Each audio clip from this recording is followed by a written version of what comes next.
Loon. I'm Chris. And I'm Wesley. My soon-to-be stuffed Loon. That's right. The soon-to-be stuffed Loon. Stuffed. You're often stuffed. I am often stuffed. But so am I.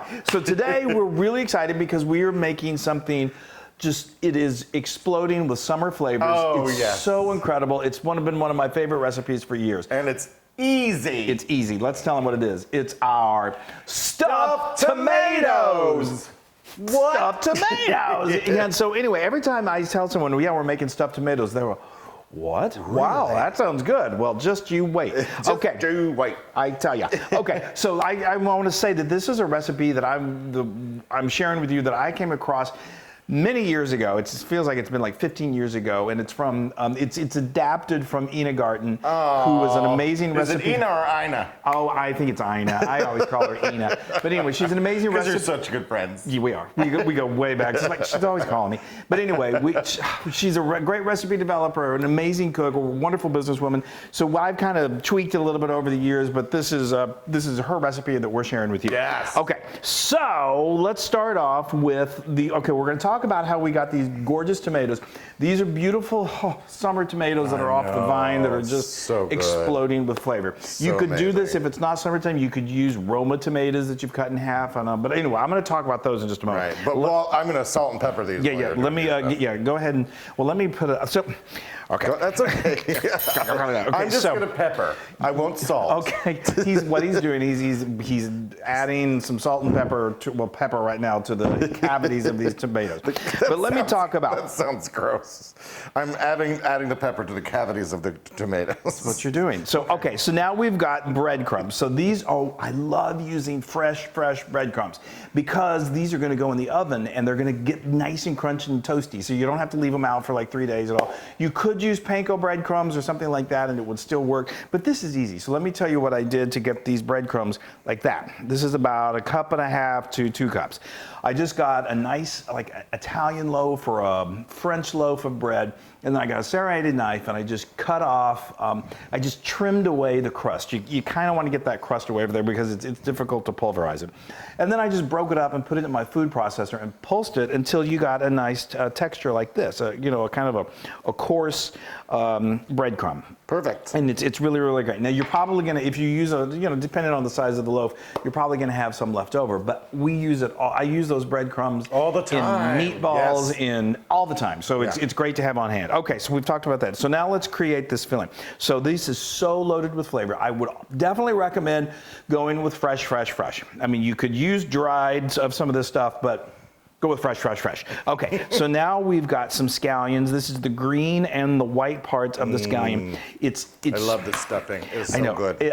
So I chopped it finely, and you may be thinking, is that going to be too much onion? I don't think it is. No. Nope. It's not. It really is the perfect. You could do shallots. You could just do regular onions, but we think scallions are great. Okay, this is fresh basil. Oh, the smell already is amazing. You get the exact quantities on the blog. And then we've got some fresh parsley. That's amazing. And then we've got some fresh thyme, I think a couple teaspoons of that. And then, I'm gonna really add some flavor. We got some fresh garlic. That's, I believe, 2 cloves of garlic.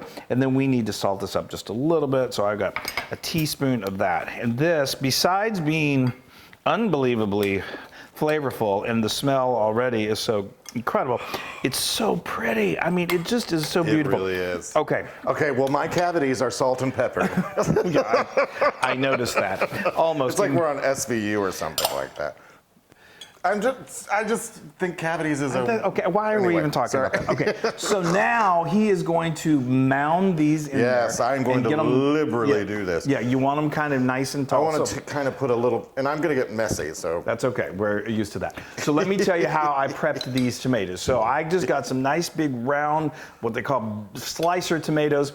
And first of all, I got just a small sharp knife and I cut the core out. Now try not to go too deep because you are going to be slicing these in half, and if you go too deep, then you're going to create a hole that you don't want. But it's still okay. And then I just turn the tomato on its side and just use a nice large knife just to slit it down the middle, to slice it down the middle.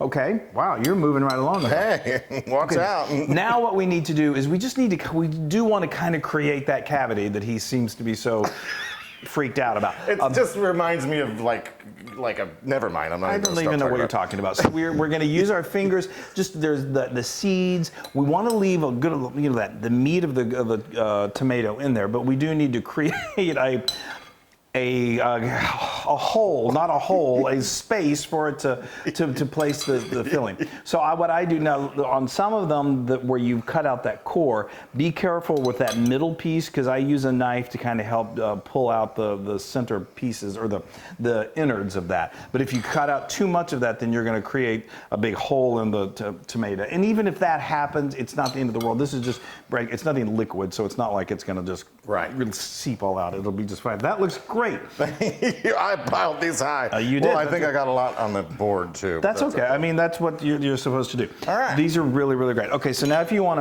to, that's just get a nice baking dish and spray it with a little cooking spray.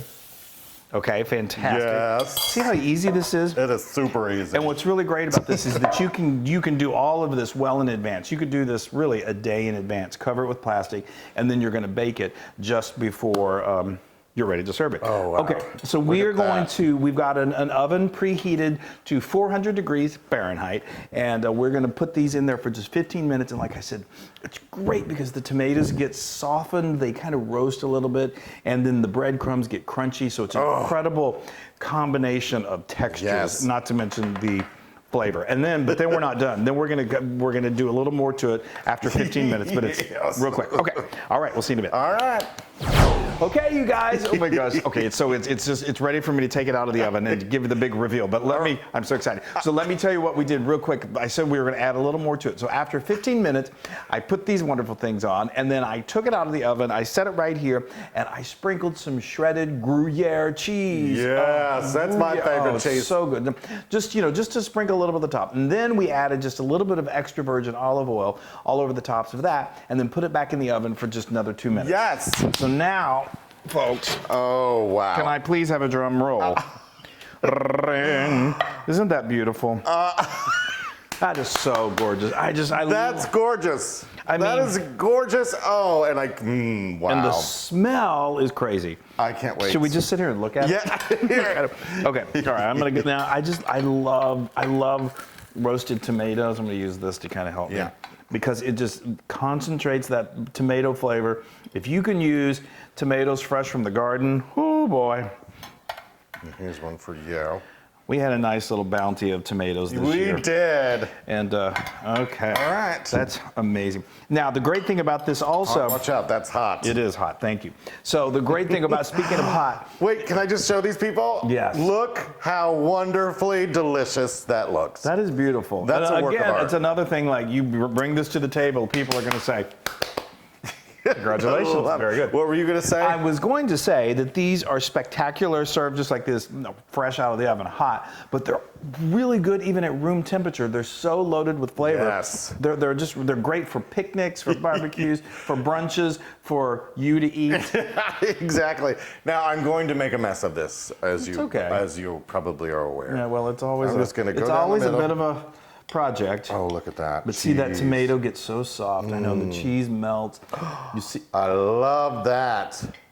Look at that. I mean, my mouth. Woo, doggies. All right.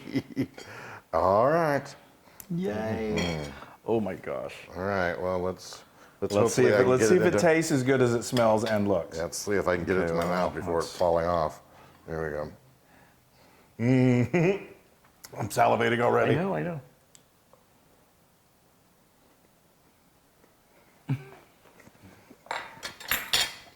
It's out of the park, right? That's amazing. That is like summer exploded everywhere. It's the herbs and the tomatoes. So good. Oh my. And you know. That is spraying it all over. That is so good. It's the crazy. herbs in there. Oh, you can taste the basil. Oh, and I love the green onion in there. But it's not overpowering. No, not at all. It gives it then that really, I like the salty Gruyere on top. I love it. And a lot of times, when we first were looking at this and playing around with it, he was like, well, doesn't it gonna have meat? It's just breadcrumbs. It's so perfect. It's perfectly done. And when you roast that tomato, it just brightens it up to no belief. beef. It's so good. This is 100% Loon approved. Oh, hooray! Oh, that's good. That is just, this would be perfect at a brunch. I know, like a baby shower or anywhere. It's just, And like I said, you could really, I mean, it's amazing in the and summertime. I like the garlic in there too. I know, but you can make this year round and just use whatever tomatoes you can get your hands on. Because the roasting, I got to These get better every time we make them. I just love them so much. Aren't they great? Oh, my tooth. I think I have a cavity. Stupid.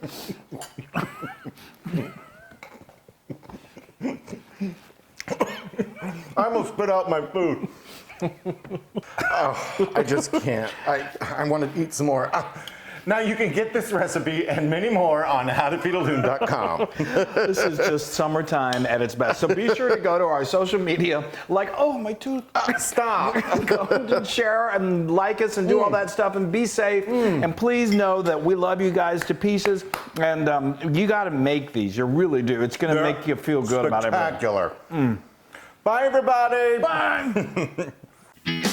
Hey, everybody. Hey, now if you like what you saw, make sure you subscribe to our YouTube channel. That's right. And to get more amazing recipes like this, just click right here. Click, subscribe, Do it all. subscribe. Just click and subscribe.